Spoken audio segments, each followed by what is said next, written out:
எண்ணெய் சூடாகிடுச்சு, கடுகு போட்டுடலாம். இது பொரியட்டும். கடுகு பொரிய வச்சு கொத்தவரங்காய் போட்டுடலாம்.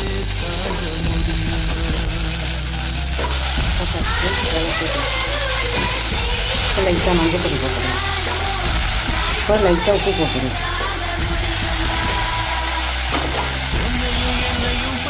இப்போ இதுக்கு தேவையான அளவு தண்ணி ஊற்றிடலாம். இது நல்லா வேகட்டும். இது இப்போ நல்லா வெந்துச்சு, ஓப்பன் பண்ணிக்கலாம். இப்போ நல்லா ட்ரை ஆகிடுச்சு. இப்போ இது லைட்டாக சுகர் போட்டுக்கலாம். இப்போ இதில் வேர்க்கடலை, காஞ்ச மிளகாய், தேங்காய் போட்டு அரைச்சிருக்கு. இதை போட்டுக்கலாம். கொத்தவரங்காய் பொரியல் ரெடி ஆகிடுச்சு. நம்ம சேனலில் அப்லோட் பண்ணுறேன். நீங்களும் இதே மாதிரி செஞ்சு சாப்பிட்டுட்டு கமெண்ட்ஸில் வந்து கமெண்ட் பண்ணுங்கள். Okay friends, by.